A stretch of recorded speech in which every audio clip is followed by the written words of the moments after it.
కలుగును గాక. ఆమేన్. ఆమేన్ అన్నారా?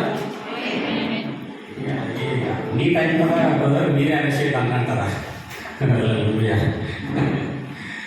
సరే, దేవుడు ఎన్నుకున్నాడు కదా నేను, దేవుడు ఏర్పాటు చేసుకున్నాడు కదా. ఎన్నుకొని ఏర్పాటు చేసుకున్నటువంటి నీవు ఏం కావాలో దినదినము చెప్పాలి. ఏం కావాలో దినదినము అభివృద్ధి చెందుతుండాలా కదా, మార్పు చెందుతా ఉండాలా. ఆ మార్పు ఎక్కడ దాకా పోవాలంటే సంపూర్ణమైన మార్పులోకి వెళ్ళిపోవాలా. హల్లెలూయా. ఇట్లాగా మీరందరూ కూడా పోస్టర్ చూస్తుంటారు. దేవుడు మనిషిని ఎంతగా మార్చాలనుకున్నాడు అనేటటువంటి అంశం నేను చెప్పబోతున్నా. నేను అంటున్నాను ఏంటంటే, దేవుడు మనిషిని మార్చాలనుకున్నాడు. దేవుడు ఏమనుకున్నాడు? నేను నువ్వు మారిపోవాలా, నువ్వేం కావాలంటే మార్చబడాలా. నాకు ఆలోచన ఏమొచ్చిందంటే, దేవుడు మనిషిని మార్చడానికి పరమును విడిచి దిగి రావాలెందుకు? దేవుడు మనిషిని మార్చడానికి పరలోకాన్ని విడిచి రావడం ఎందుకు? పాపము కనబడి మార్చవచ్చు కదా జనరల్గా, అవునా? మాట్లాడి మార్చవచ్చు కదా, ఎట్లా లేకపోతే భయపడిపించి మార్చవచ్చు కదా. అంటున్నాను ఏంటంటే, పరలోకమును విడిచి దిగి వచ్చి మార్చాలనుకున్నాడు ఎందుకు? ఈరోజు నేను చెప్పబోయేటటువంటి అంశము అది అంత సులువుగా రిసీవ్ చేసుకోవడానికి ఉండదండి. కానీ ఆ వర్తమానము చివరికి వెళ్ళిపోయేసరికి నీకు పూర్తిగా అర్థమైపోతుంది. హల్లెలూయా. ఆ విధమైన అంశాన్ని నేను చెప్పబోతాను. ఎందుకు దేవుడు దిగి రావాలనుకున్నాడు అనేసి అంటే, ఎఫెసీయులకు రాసిన పత్రిక మైకి అండి బాగా చదివే వాళ్ళకి ఒకసారి 1వ అధ్యాయం, ఎఫెసీయులకు రాసిన పత్రిక 1వ అధ్యాయం 4వ వచనంలో ఏంటి అనేసి అంటే, తండ్రి అనుకున్నాడంట, అమ్మ నేను నా కుమారుని ద్వారా నా బిడ్డలందరినీ ఏమంటున్నాడు? క్రీస్తు యేసు ద్వారా తనకు కుమారులనుగా స్వీకరింపవలెనని రాసినాడు. హల్లెలూయా. అందరూ ఉన్నారు ఇక్కడే? మేము కొంచెం ప్రాబ్లంలు ఉన్నామన్నా, కొంచెం వేరే ఆలోచిస్తున్నామన్నట్టు ఒకసారి హల్లెలూయా చెప్పండి. హల్లెలూయా. జాగ్రత్త. హల్లెలూయా. ఎందుకు యేసు ప్రభువుల వారు దిగి రావాలనుకున్నాడు అనేసి అంటే, నా తండ్రికి నా పైన ఒక ఉద్దేశం, చిత్తం ఉన్నది. ఏంటి అంటే, నా ద్వారా నా సహోదరులందరినీ తనకు కుమారుడుగా స్వీకరించదలచినాడు. హల్లెలూయా. క్రీస్తు ఇక్కడ ఉందామా? గోడుందా కదా? క్రీస్తు యేసు ద్వారా తనకు కుమారుడుగా స్వీకరింపవలెనని.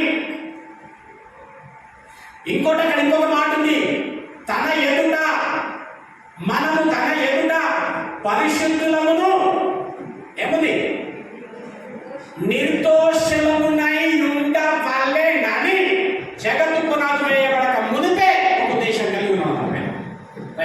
ఏం చేస్తారంటే, యేసుక్రీస్తు ద్వారా మనలని తనకు కుమారునిగా స్వీకరించాలనుకున్నాడు నా తండ్రి. కనుక నేను ఏం చేయాలా? భూమి మీదకి వెళ్ళాలి. హల్లెలూయా. భూమి మీదకి వెళ్ళాలా, సమస్త మానవాళి కొరకు నా ప్రాణాన్ని అర్పించాలా, నా ద్వారా నా సహోదరులందరినీ నా తండ్రికి కుమారులుగా అప్పగించాలా. చెప్పడం హల్లెలూయా. ఆయన దిగి రావడానికి గల కారణం నెంబర్ 1, నా తండ్రి నాపై ఒక ఉద్దేశం కలిగి ఉన్నాడని. ఆయన పరమును విడిచి ఈ లోకానికి వచ్చినాడు. ఈ లోకానికి వస్తే ఈ లోకం ఏం చేసిందంట? ఆయన్ని నిందించిందంట, వెలివేసిందంట, అవమానించిందంట, త్రోసివేసిందంట.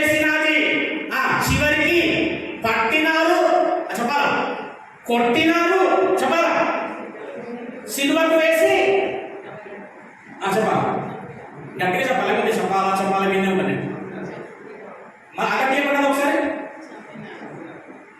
చెప్పండి. చంపినారా చెప్పండి. అవునా కాదా? హల్లెలూయా. ఆయన ఈ లోకములకు తండ్రి చిత్తమును దగ్గర ఉంటాడు కదా, నేను నా చిత్తము నెరవేర్చుకుంటూ రాలేదు కానీ హల్లెలూయా. అదిగో అందుకు వచ్చినాడు ఆయన. వస్తే ఆయనను అవమానించినారు, నిందించినారు, దూషించినారు, వెలివేసినారు, పట్టినారు, కొట్టినారు, సిలువకు వేసి మనం చెప్పాలి. మరొకసారి చెప్పండి. యోహాను సువార్త కన్నా ఒకసారి 10వ అధ్యాయం. మిన్నమనతో ఒక పరిశ్రమ ఏంటంటే అవునంటే కాదన్నాడు, కాదంటే అవును. హల్లెలూయా. రైట్. యోహాను సువార్త 10వ అధ్యాయం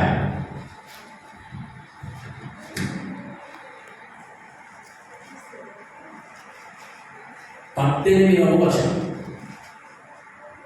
మైక్ ఏంది రాజు మైక్ మైక్ పట్టుకోవచ్చు మంచిగా. ఎవడును నా ప్రాణము హలో ఎవడును నా ప్రాణమును తీసుకోడు. హల్లెలూయా. హలో చాలమ్మా. అక్కడ రాస్తుంది ఎవడును నా ప్రాణం తీసుకోడు అంటే నువ్వేమంటున్నావు? అందరూ కలిసి నన్ను చంపినారంటున్నావు. యేసు ప్రభువు చెప్తున్నారు ఎవడును నా ప్రాణము తీసుకొనడు. ఏమైనటువంటి వాళ్ళ మళ్ళా ఎక్కడకు యేసు ప్రభువును చంపినారని కొంతమంది ప్రసంగంలో చెప్తున్నారు. యేసు ప్రభువును చంపినారని. చంపలే. నా ప్రభువు ప్రాణం ఎవ్వడు కూడా తీసుకొనట్టు వల్ల కాదు. హల్లెలూయా. ఏమండి వల్ల కాదు. ఇక్కడ ఆలోచించిన అంటే ఎవడు కూడా ప్రాణం తీసుకున్నట్టే చాటు మాటున కత్తితో కానీ ఆయన తుపాకీతో కానీ ఆయనను చంపలేదు.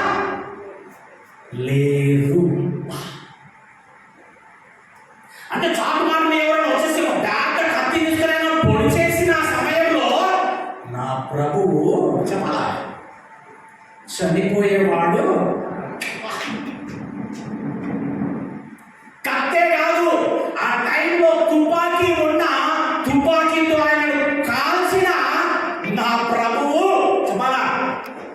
చెప్పాలా చనిపోయేటోడు కాదు. ఎందుకంటే నా ప్రభువు ప్రాణం ఎవడు కూడా తీసుకొనడు. మరి ఎందుకు ఇప్పుడు చదవడానికి ఎవడు నా ప్రాణం తీసుకొనడు. అది నా అంతట నేనే దాన్ని పెట్టుచున్నా. హల్లెలూయా. మీరు అనుకుంటున్నారు నన్ను చంపినారని. మళ్ళీ ఎక్కడ అనకండి బిడ్డ. వాక్యం చెప్తుంది నా ప్రాణం ఎవడు తీసుకున్నాడు, నా అంతట నేనే దాన్ని పెట్టిన నీ కొరకు. ఎవడో యేసు ప్రభువును చంపేసేస్తే ఆయన నీకోసం ప్రాణం పెట్టినట్టు ఎట్లయితుంది?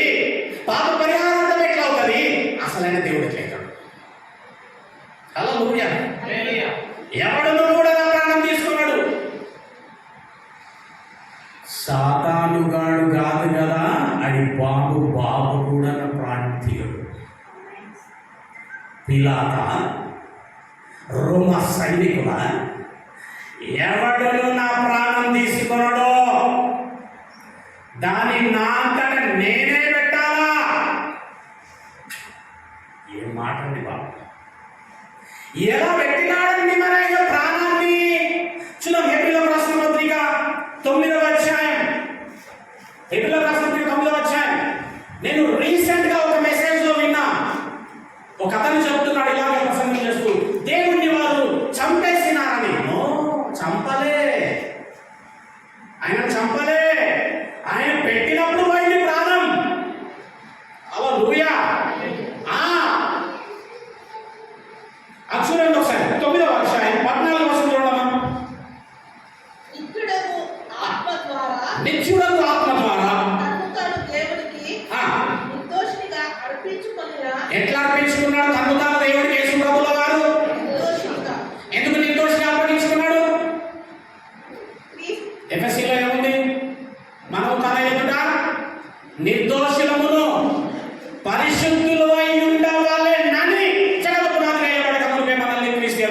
దేవుడు ఏర్పాటు చేసుకున్నాడు తండ్రి.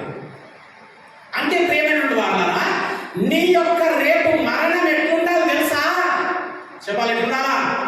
పరిశుద్ధుడవై ఉండాలా, నిర్దోషివై ఉండి చచ్చిపోవాలి.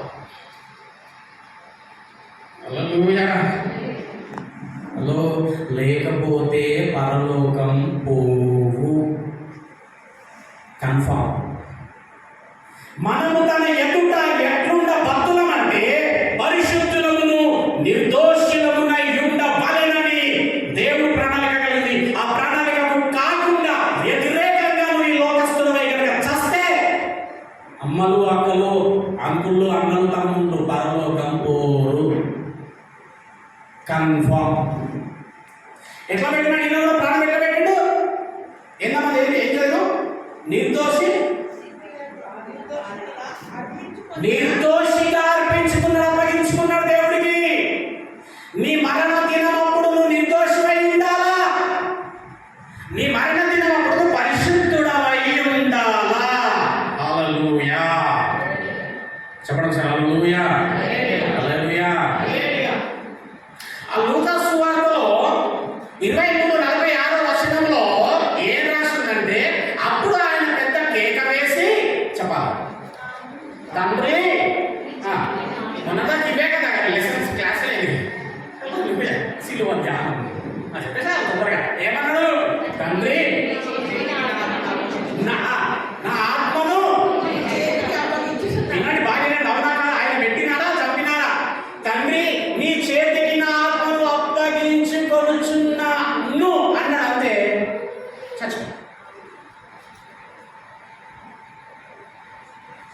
ఎవరన్నా ఇక్కడ తండ్రి నీ చేతికి నా ఆత్మను అప్పగించుకొనుచున్నాను అని చచ్చిపోయి చూడండి. వల్ల కాదు, ఆయన ప్రాణం పెట్టినాడు అట్లా. తండ్రి నీ చేతికి నా ఆత్మను అప్పగించుకొనుచున్నాను అన్నాకనే ప్రాణం పోయిందని గమనించాడు. అప్పుడు ప్రాణం పోలే. ఆయన ఇంకా ఎంతసేపు అయినా శిలువ పైన ఉండాలనుకుంటే ఉండగలవాడు. అర్థం చేసుకుని ఒకసారి, బెత్తాలతో ఆయన కొడితే ఏమిటి? ఇప్పుడు మనం పట్టే ఈ బెత్తాలు కదా బెత్తాలు. యేసు ప్రభుల వారిని కొట్టేటువంటి, ఆ బెత్తాలతో కొట్టేటటువంటి వారి శారీర దారుణ్యం కూడా అలాగా ఉన్న వారిని అపాయింట్ చేసేటటువంటి వారు.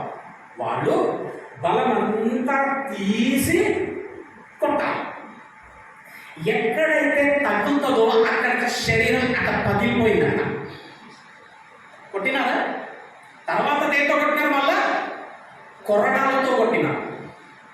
ఒక్కొక్క కొరడాకు 4 తోళ్ళు, ఆ 4 తోళ్లకు 4 ఇనుపటి గుండ్లు, ఆ ఇనుపటి గుండ్లకు జంతువుల యొక్క ఎముకల చేత చేయబడిన చువ్వటి చువ్వలు, ఒక్కొక్క గుండుకు 8 చువ్వలు, అట్లా 4 గుండ్లు కొడితేనంట శరీరం ఏం కాబడిందని రాస్తుంటే దున్నబడిందంట, మాంసము ముద్దలుగా కింద పడిందంట.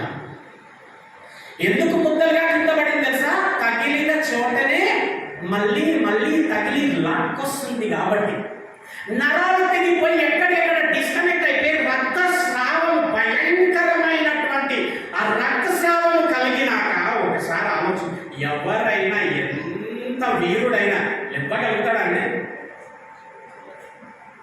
కాదు, ఇవ్వలేడు. అంతేకాకుండా సిలువ బరువు 80 కేజీల నుండి 150-180 కేజీల బరువును మోపేటటువంటి వారు. ఎవరెవరి శరీర దారుణ్యాన్ని బట్టి వారికి ఆ బరువును మోపేటటువంటి వారు. యేసు ప్రభువుల వారికి ఎంత బరువు సిలువను మోపినారు తెలుసా? చివరిగా ఎంతైతే ఉన్నదో అంత బరువు, 150 కేజీల బరువు గల సిలువను మోపితే ఆ సిలువను తీసుకొని గోల్గొత్తా ఆ పర్వతం ఇట్లా ఉండేది, అక్కడి వరకు ఎక్కినా చావలే. హల్లెలూయా. వీళ్ళు చంప చూచినారు కానీ ఆయన చావలే. ఆయన పెట్టాలనుకున్నప్పుడే ప్రాణం పోయింది, పెట్టినప్పుడే. అందుకే ఆ గెత్సేమనే తోటలో కూడా యూదాతో ఆ యొక్క బట్టలు వచ్చినప్పుడు యేసు ప్రభు వచ్చి లొంగినాడా, దొరికినాడా, లేకపోతే వాళ్ళు వెళ్ళి యేసు ప్రభు దొరికించుకున్నారా? తెలియదు కదా. నువ్వే పడ్డావు.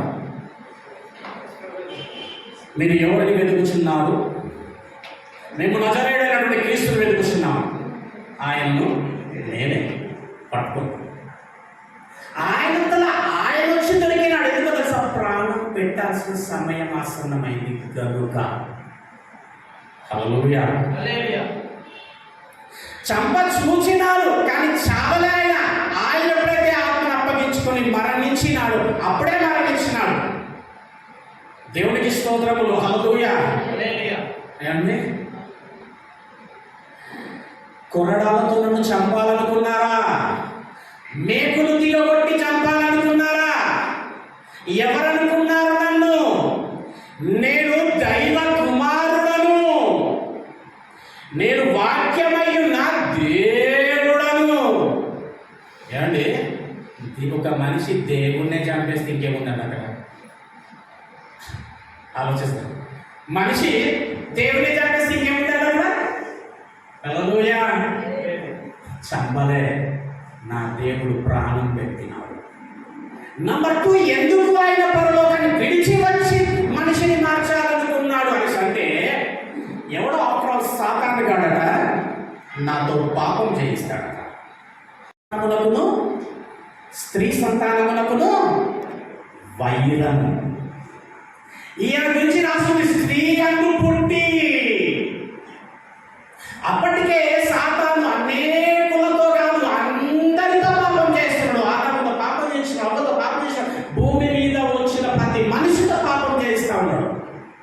యేసు ప్రభు అన్నాడంట, సాతానుడా, నువ్వు ఎవరితోనైనా పాపం చేయించవచ్చు కానీ నాతో పాపం చేయించలేవురా.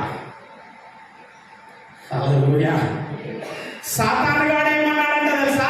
అయ్యా, నీ బిడ్డలను పాపం చేయించడానికి నా దగ్గర మూడు ఆయుధాలు ఉన్నాయి. 3 ఆయుధాలు అంతే. 3 ఆయుధాలతో అట్లా పడిపోతాడు. నీకు ఏ విధంగానైతే నీ బిడ్డలకి ఏ విధంగానైతే తండ్రి కుమార పరిశుద్ధాత్మను, నాకెక్కడ 3 ఆయుధాలు ఉన్నాయి. ఏంటో తెలుసా? నేత్రాశ, చెప్పాల, శరీరాశ. ఓ మాట్లాడండి, చిక్కుడుగా కూరబెట్టిందంటే clean bold candle. Clean bold ఏం కూర? నాకు ఇప్పుడు చిక్కుడుగా కూర అంటాను, బాగుంటాను. వాడు దేనికి పడిపెట్టంట? చిక్కుడుగా కూర పెట్టాడంటే చేసిన మొత్తం అమ్మేసుకున్నాడు. చిక్కుడుగా కూర కోసం అదే 3 ఐటమ్లే: నేత్రాశ, శరీరాశ, జీవోద్దంతం. హల్లెలూయా. ఒకడికి అట్లా 30 పెట్టినానని అట్లా వేసినాడంతే. అది చెప్పాలి, క్లీన్ బోల్డ్. ఎవడు? ఇస్కరియోతు యూదా. ఒక ఆయన స్త్రీని చూపించినాడంటే అంతే. చెప్పాలా, క్లీన్ బోల్డ్. హల్లెలూయా. కానీ సాతానుడా, నువ్వు ఎందరితోనైనా పాపం చేయిస్తున్నావేమో కానీ నాతో పాపం చేయించలేవు అని దిగి వచ్చినాడు. దిగి వచ్చి పాపుల మధ్యన ఉండి పాపము చెయ్యకుండా ఉన్నవాడే పరిశుద్ధుడుగా ఉండి దేవునికి నిర్దోషిగా అప్పగించుకొని మరణమనే ముళ్ళును మన పైన చేసినాడంట. మొదటి కొరింథీయులు 15వ అధ్యాయము 55వ వచనం ఒకసారి. ఆ విధంగా తండ్రి ప్రణాళిక ఉద్దేశమును నెరవేర్చడానికి దిగి వచ్చినాడు ఈ భూమి మీదికి. దిగి వచ్చి ఎందరినో పాపంలో పడేస్తూ నరకానికి, నాశనానికి ప్రతి మనిషిని అపవాది నడిపిస్తూ ఉండగా ఆయన దిగి వచ్చి ఏం చేసినాడు చూడండి. అక్కడ బలియాగమై అంటున్నాడంట, ఏ సాతానుడా, ఓ మరణమా, నీ ముళ్ళెక్కడా? అపవాది, విర్రవీగుతున్నావు కదా, నీ ముళ్ళెక్కడా? చదవండి ఒకసారి. ఓ మరణమా, నీ విజయం ఎక్కడా? ఓ మరణమా, నీ ముళ్ళెక్కడా? బాగుంది కదా అడగడం. నీ పొట్టెక్కడ అన్నట్టుగా సాతానుడా, నువ్వు ఇప్పటిదాకా విర్రవీగి సాధించిన మరణపు ముళ్ళు ఎక్కడా? నా బిడ్డల పైన ఉన్నటువంటి మరణపు ముళ్ళను విరిచేసిన చూడండి ఎంతో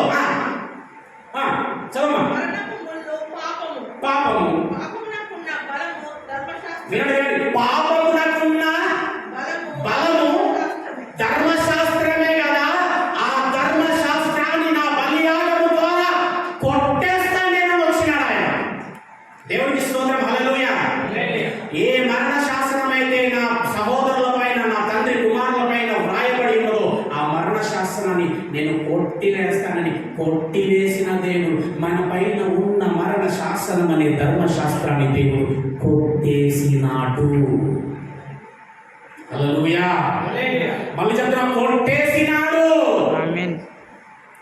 అపవాదు అన్నాడంట, నా యొద్దకు ఎవరు వచ్చినా, అయ్యా నేను పాపం చేసినా నన్ను క్షమించాలి, ఎంత పాపైనా సరే నా దగ్గరికి వస్తే నా యొద్దకు వచ్చిన వాడిని నేను ఎంత మాత్రం కూడా త్రోసయ్యా, క్షమించేస్తా. నీ దిక్కున్న చోట చెప్పుకో.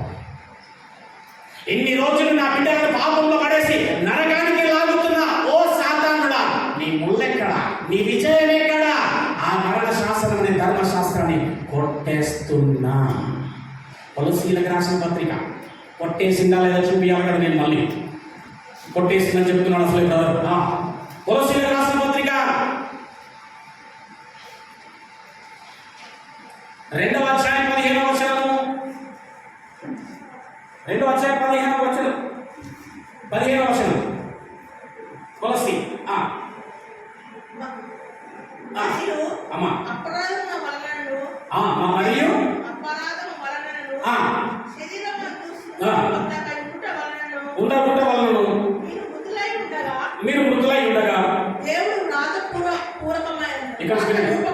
దేవుడు వ్రాతపూర్వకమైన ఆజ్ఞల వలన మన మీద రుణముగాను మనకు విరోధముగాను ఉండిన పత్రము, మన పైన రుణముగా విరోధముగా ఉండిన పత్రము. ఏ పత్రం అది? ధర్మశాస్త్ర పత్రము. పత్రమును ఏం చేసింది ఆయన? మేకులతో సిలువకు కొట్టి దాని మీద ఉన్న మరణ శాస్త్రము అనబడే చేవ్రాతను తుడిచివేసి మనకు అసలు పాపమును బట్టి అడ్డమే లేకుండా వాటిని ఎత్తివేసి మన అపరాధముల అన్నిటినీ క్షమించి ఆయనతో కూడా మనలను జీవింపజేశాడు. హల్లెలూయా. ఏం చేసినాడు ఆయన? మరణం అనే ధర్మశాస్త్రమును మన పై నుంచి కొట్టివేసి సిలువకు దాన్ని మన పై నుంచి తుడిచివేసి మనకు అసలు మరణం అనేదే లేకుండా చేసి ఆయనతో అంటున్నాడు, ఓ మరణమా నీ ముల్లెక్కడ? విశ్వాసికి మరణం అనేటటువంటిది లేదు. దేవుని యందు మృతులందు మృతులంట చెప్పాల. దేవుని యందు మృతులు ధన్యులు.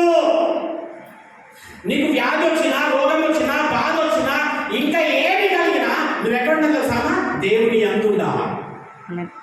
ఒక రోగం వచ్చిందా? దేవుని యందు ఉండావా. ఒక వ్యాధి బాధ వచ్చిందా? దేవుని యందు దాన్ని సహించి భరించి ఎదుర్కొని పోరాడేటటువంటి వాళ్ళై ఉండాలా క్రైస్తవుడు. కానీ క్రైస్తవుడు తత్వం ఏముంది? రోగం రాగానే చెప్పాలా, ప్రార్థన చేయాలి. రోగం ఏమైపోలే అనగానే పోవాలా. లేకపోతే దేవుడి ఇట్లా కాదు. దేవుడి ఎందుకు నా దగ్గర నుంచి దేవుడి ఎందుకు బాగా?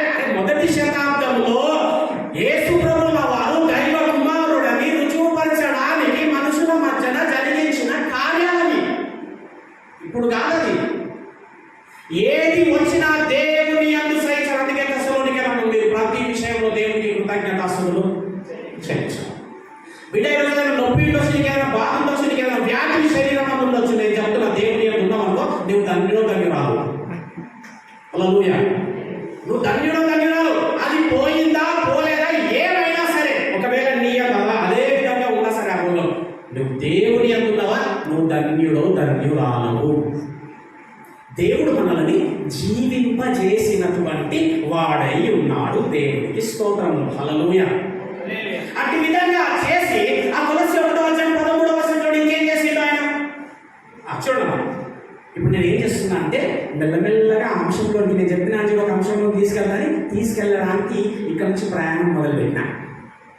హల్లెలూయా. ఇక్కడ నుంచి ప్రయాణం మొదలుపెట్టినా. అన్న తొందరగా ముగించిన అంశం అనేటప్పుడు ఒకసారి హల్లెలూయా చెప్పండి. హల్లెలూయా.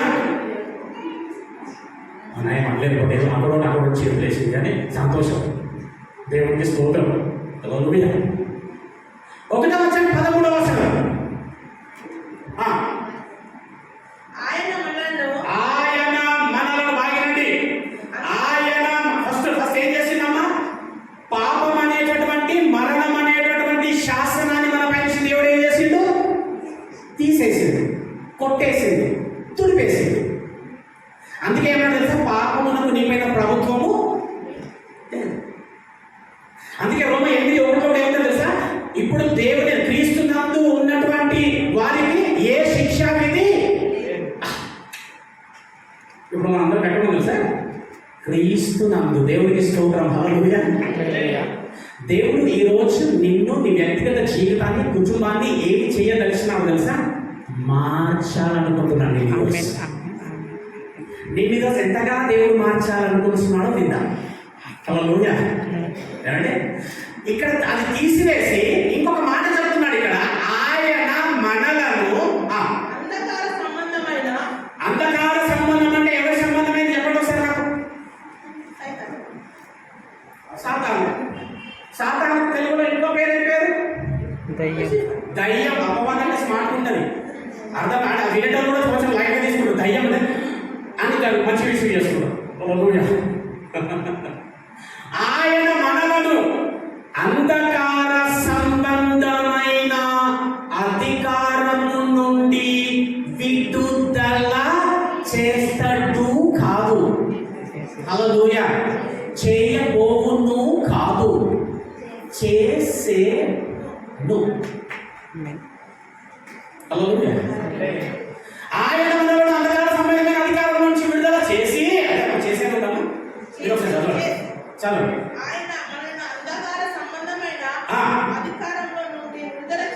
అధికారంలో నుండి విడుదల. ఇక్కడ ఉన్నటువంటి ప్రతి ఒక్క బిడ్డలో వాక్యం ఏం మాట్లాడుతుంది తెలుసా? బిడ్డ, అంధకార సంబంధమైన ఏ అధికారంలో నీవు లేవు, నేను నిన్ను వారి నుంచి విడుదల చేసిన.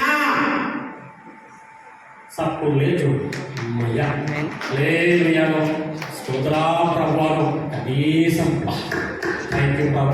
సప్పు లేదు. మనిషి ఇక్కడ ఉంటాడంట చెప్పాలా? మనసు ఎక్కడు. గేట్ పెట్టి వచ్చిందో లేదు. హల్లెలూయా.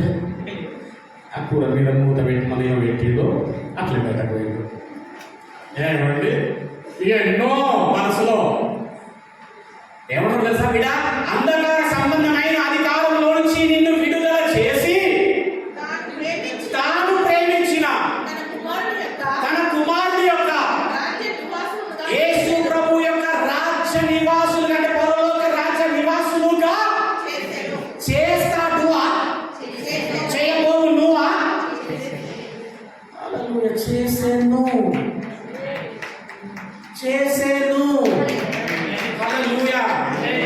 అయిపోయింది. చేసే వీడికి చేసిండు, రాజవారసులుగా చేసేసిండు. చేసిందని బ్రదర్ కడుపులో పోకుండా చూడుతున్నాను సరే. కడుపులో సోలు ఏమో చేసిందని అనుకుంటున్నాను. హల్లెలూయా. ఎందుకంటే ఇది పక్కన వస్తుంది బ్రదర్ నాకు.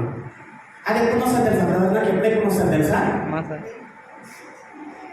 ఆ మాస వచ్చిందంటే ఈ ఆడికి వస్తుంది ఆ మాసం ఇలా కరెక్ట్ నొప్పి వస్తుంది. అలాగే అమాసకి ఏది వస్తుంది అన్నట్టు. అమాస కొన్ని ఫోన్లు వస్తాయి నాకు. అంత అవుతుంది గారు పాఠం అంతా తిప్పినట్టు. ఎందుకన్నా ఏమై గారు పత మాస అప్పుడు అందరూ పోయి అమాస నాన్న పత మాస కదా. బైబుల్లో దేవుడు అమావాస్యను కొట్టేసింది. అమావాస్య మన మధ్య లేదు. అమావాస్య నిన్నేమి చెయ్యదు. అమావాస్య రోజు ఏం జరుగుతుందంటే చందమామ మీదకి వెళ్ళి మధ్య మబ్బులుగా ఉంటే చీకటి ఉంటుంది, అంతే, ఏముండదు. ఇక పున్నప్పుడు ఏమవుతుందంటే ఆ మబ్బులన్నీ పోయి చందమామ ఫుల్ ఉంటాడు, అంతే, ఏం లేదు, నిలలేకుంటాడు. అంతకు మించి ఏం కాదండి. దయచేసి అర్థం చేసుకో. దయ్యముల చేత పీడింపబడుతున్నారా? తాంత్రిక మాంత్రిక శక్తులు అని పోస్టర్ వేసింది అనుకో, ఇదేం సరిపోదు. హల్లెలూయా. కానీ నేను ప్రకటించే సత్య సువార్త ఏంటంటే అసలు ఆడికి నీ పైన అధికారమే లేదు.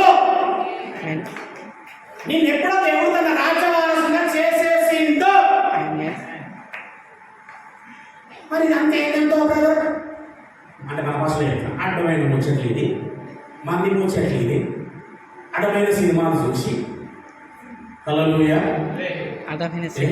వేసినాడు అట్లా పోతా నన్నే చూసిండు అంటే మంత్రాలు వచ్చాక అయిపోయా ఇంట్లోకి వచ్చే నొప్పి. అవన్నీ ఏంటి తెలుసా? మానసిక రుగ్మతలు. నేను మీకు చెప్పిన ఒకసారి తంత్ర మంత్ర క్షుద్ర పూజలు ఉన్నాయా అని టైటిల్ పెడతాను. రెడీ ఉంది, టైటిల్ రెడీ ఉంది. మీరు ఇంతమంది రండి చెప్తా. వీలైతే కరెక్ట్ ప్రేయర్ మీటింగ్ రోజు పండుగలు పాపాలు పెట్టుకునేటాను పోయేది. ఇల్లు దుప్పుడు సున్నాలు వేసుడు ఇప్పుడే రావాలనుకున్నా కదా.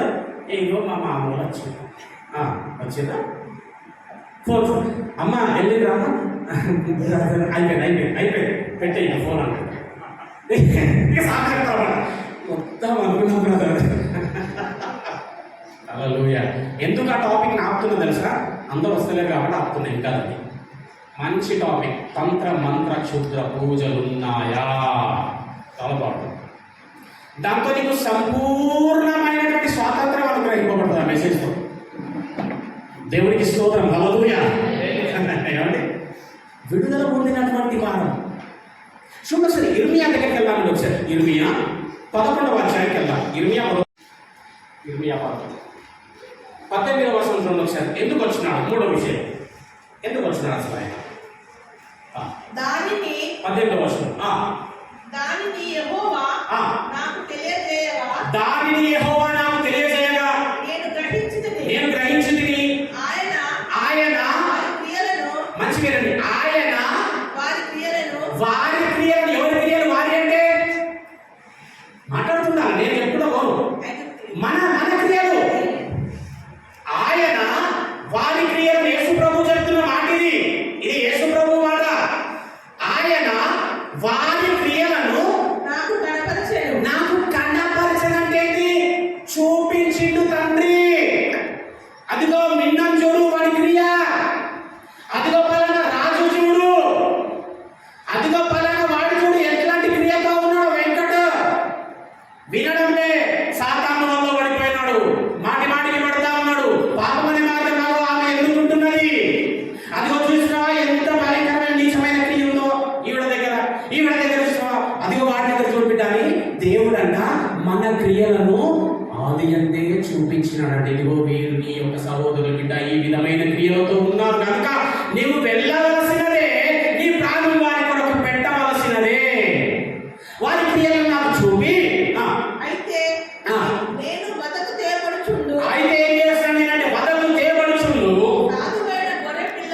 సాధువైన గొర్రె పిల్ల వలె ఉంటిని.